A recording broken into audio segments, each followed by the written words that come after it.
Hi all, welcome back. Today we'll be looking at extra biblical evidence that Jesus existed. This just means writings outside of the Bible that prove Jesus existed. Why I want to do this is because I see something called mythicism on the rise. Mythicism is generally defined as the changing of a historical character into a mythical character. When we're talking about this in reference to Christianity, it means denying that Jesus existed as a real historical figure and instead was fabricated, borrowing from traditions, fables, stories, other religions, etc. I think it's important because with the rise of social media and blogs and other things like that, there's a lot of misinformation, and this is flying in the face of even secular scholarship. I don't want people to reject the gospel because they believe that Jesus wasn't even real. In this video, I want to support the modest claim that Jesus existed. That's it. I'm not trying to prove that Jesus is divine or that Christianity is true, but rather I see this video as a stepping stone. If we can agree that the historical Jesus really existed, then we can evaluate the claims that he and others made in order to demonstrate the truthfulness of Christianity. To be as impartial as I can to demonstrate this, in the extra biblical evidence I'm using, I'll be using those who are not sympathetic to the Christian cause for my primary sources. Additionally, I will cite multiple self-proclaimed atheists or agnostics who are not Christians themselves, and they vigorously argue against the mythicist position. For our first primary source, let's look at Tacitus. Cornelius Tacitus was a Roman historian who was born around 56 AD and died in 120 AD. He's perhaps the greatest historian of ancient Rome, and he lived during the reign of 10 emperors. Tacitus is known to be a reliable ancient source, and even comments on this commitment to delivering only true history in Annals Book 4, where he says, quote, "My object in mentioning and refuting this story is by a conspicuous example to put down hearsay, and to request that all those into whose hands my work shall come, not to catch eagerly at wild and improbable rumors in preference to genuine history." With his credibility established, it's difficult for the mythicists to argue that he would erroneously include a fictitious character. He mentions Jesus in Annals Book 15, where he recorded the history of the Roman Empire at the beginning of the 1st century, a timeline coinciding with the life of Christ. He says, quote, "Consequently, to get rid of the report, Nero fastened the guilt and inflicted the most exquisite tortures on a class hated for their abominations called Christians by the populace.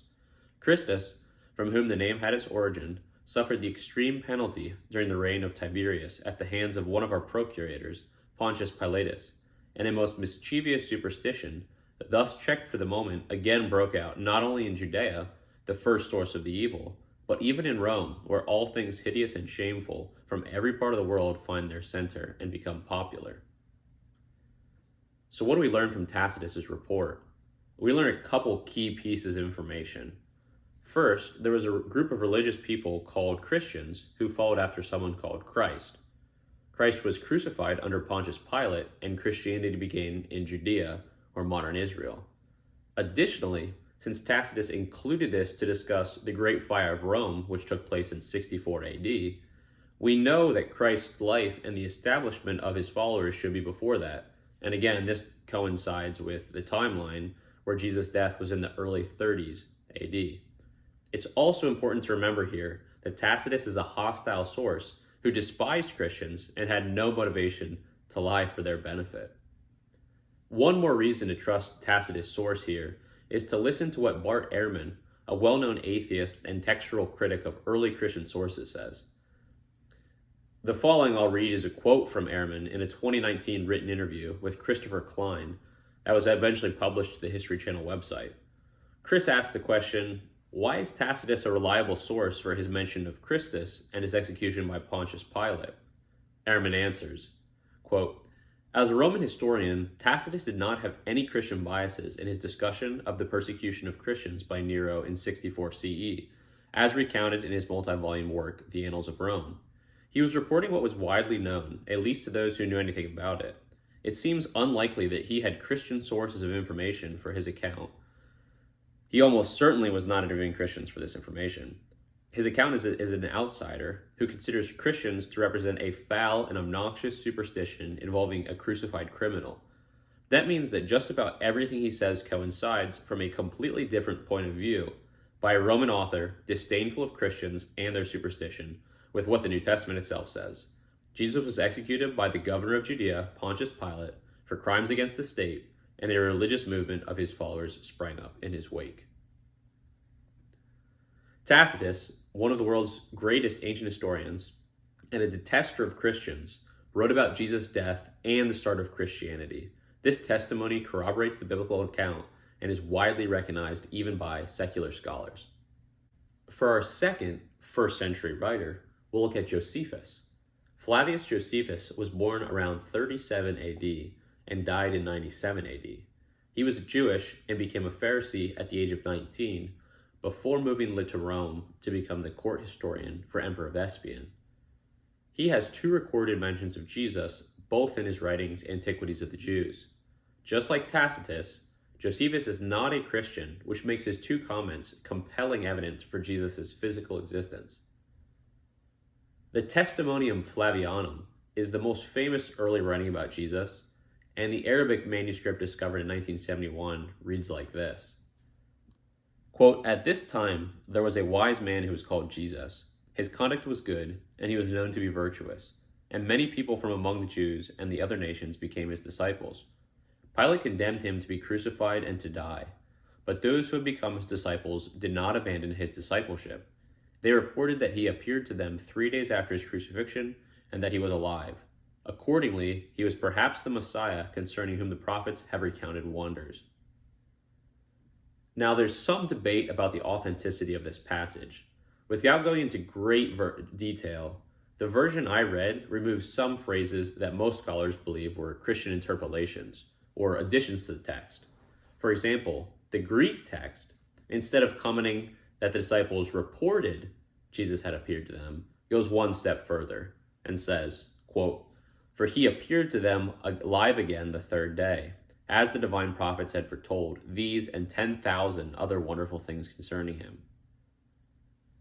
There are, however, many reasons to believe that Josephus' mention of Jesus is a genuine mention here, including the literary style, the fact that this portion serves as a lengthier introduction to his brief mention of Jesus in Antiquities 20, which we'll look at in just 1 second, and the fact that it parallels Josephus' composition about John the Baptist, Solomon, and Daniel.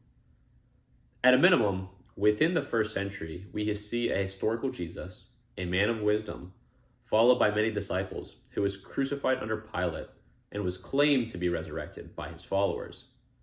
The second reference Josephus makes is essentially unanimously accepted by scholars and agrees with multiple biblical texts like Matthew 13:55 and Galatians 1:15 that explicitly state that James was the brother of Jesus. Josephus says, quote, "Festus was now dead, and Albinus was but upon the road. So he assembled the Sanhedrin of judges and brought before them the brother of Jesus, who was called Christ, whose name was James, and some others.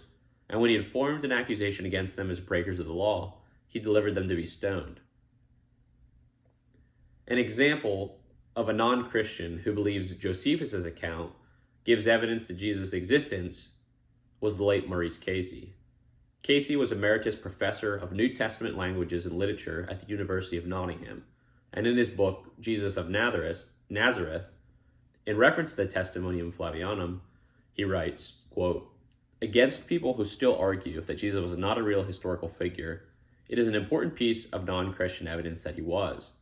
He goes on to say that, quote, "The usual scholarly view is that Josephus, who also recorded the trial and execution of Jacob here being the same name as James, just a Hebrew interpretation, the brother of Jesus, who is called Christ, wrote a short piece about Jesus and that it was edited by Christian scribes.